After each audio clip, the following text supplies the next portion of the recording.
Excel PU college Guruvayanakere, ಕರ್ನಾಟಕದ number 1 PU college. Admissions open now.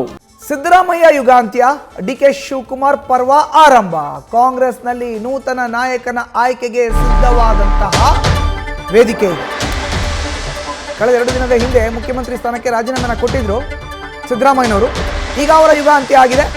ಹೊಸ ನಾಯಕನ ಆಯ್ಕೆ ಆಗಬೇಕಾಗುತ್ತೆ. ಕಾಂಗ್ರೆಸ್ನಲ್ಲಿ ನೂತನ ನಾಯಕನ ಆಯ್ಕೆಗೆ ಸಿದ್ಧವಾಗ್ತಾ ಇದೆ ವೇದಿಕೆ.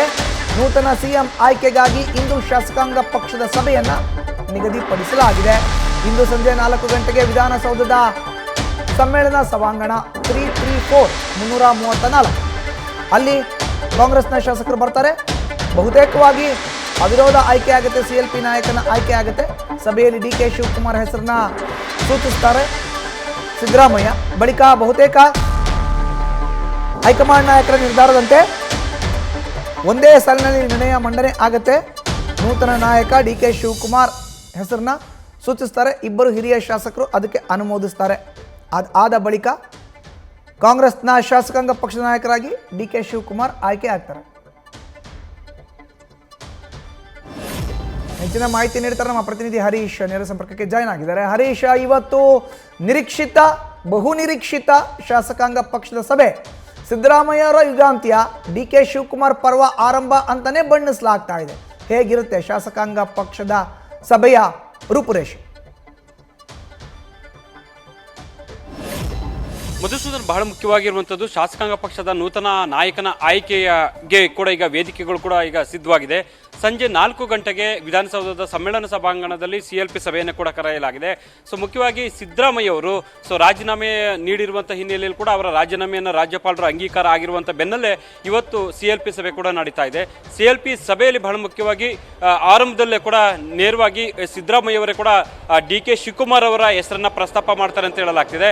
ಆ ಬಳಿಕ ಇಬ್ಬರು ಹಿರಿಯ ಶಾಸಕರು ಅದನ್ನು ಅನುಮೋದನೆ ಮಾಡ್ತಾರೆ ಅನ್ನುವಂಥ ಮಾಹಿತಿ ಕೂಡ ಲಭ್ಯ ಆಗಿದೆ.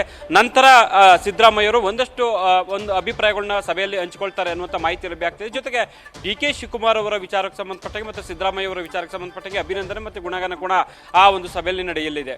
ಅದೆಲ್ಲದಕ್ಕಿಂತಲೂ ಕೂಡ ಈ ಒಂದು CLP ಸಭೆ ಸುಗಮವಾಗಿ ಸಾಗಬೇಕು, ಯಾವುದೇ ಗೊಂದಲಕ್ಕೆ ಅವಕಾಶ ಇಲ್ಲದೇ ಇರೋ ರೀತಿಯಲ್ಲಿ ಸಾಗಬೇಕು ಅನ್ನುವಂಥ ನಿಟ್ಟಿನಲ್ಲಿ, ಅಪಸ್ವರಗಳಿಗೆ ಅವಕಾಶ ಇಲ್ಲದಂತೆ ನಡೀಬೇಕು ಅನ್ನುವಂಥ ನಿಟ್ಟಿನಲ್ಲಿ AICC ನಾಯಕರು ಕೂಡ ರಾಜ್ಯಕ್ಕೆ ಆಗಮಿಸ್ತಾ ಇದ್ದಾರೆ. ಸುರ್ಜೇವಾಲಾ ಮತ್ತು ವೇಣುಗೋಪಾಲ್ ಕೂಡ ಆಗಮಿಸ್ತಾರೆ ಅಂತ ಹೇಳಲಾಗ್ತಿದೆ. ಹಾಗಾಗಿ ಒಂದು AICC ನಾಯಕರ ಹದ್ದಿನ ಕಣ್ಣಲ್ಲಿ ಈ ಒಂದು CLP ಸಭೆ ಕೂಡ ನಡೆಯುತ್ತೆ.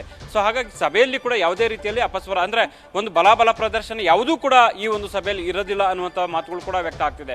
ನೇರವಾಗಿ ಹೈಕಮಾಂಡ್ ನಾಯಕರ ಹೆಸರು ಯಾರನ್ನ ಕೊಟ್ಟಿರ್ತಾರೆ ಅವರ ಹೆಸರನ್ನ ಒಂದು ಸಾಲಿನ ನಿರ್ಣಯದಂತೆ ಅಲ್ಲಿ ಮಂಡನೆ ಮಾಡೋದಕ್ಕೆ ಈಗಾಗಲೇ ಸಿದ್ಧತೆ ನಡೆದಿದೆ ಅಂತ ಹೇಳಲಾಗ್ತದೆ.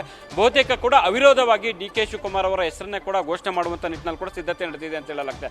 ಅದಾದ ನಂತರ ಒಂದು ನೂತನ CLP ನಾಯಕ ಹಾಗೆ CLPಯ ನೂತನ ನಾಯಕನ ಆಯ್ಕೆ ಪ್ರಕ್ರಿಯೆ ಮುಗಿದ ಬಳಿಕ ನೇರವಾಗಿ ಲೋಕಭವನಕ್ಕೆ ತೆರಳುತ್ತಾರೆ. ಅಲ್ಲಿ ಹಕ್ಕನ್ನು ಮಂಡಿಸ್ತಾರೆ. ಸರ್ಕಾರ ರಚನೆಗೆ ಸಂಬಂಧಪಟ್ಟಂಗೆ DK ಶಿವಕುಮಾರ್ ಅವರ ನೇತೃತ್ವದಲ್ಲಿ ಸರ್ಕಾರ ರಚನೆಗೆ ಹಕ್ಕನ್ನು ಕೂಡ ಮಂಡಿಸುವಂತ ಒಂದು ಪ್ರಯತ್ನ ಆಗುತ್ತೆ. ಮಧುಸೂದನ್, ನ್ಯೂಸ್ ಫಸ್ಟ್, ನಿರ್ಭೀತಿಯಿಂದ ನಿಮ್ಮ ಪರವಾಗಿ.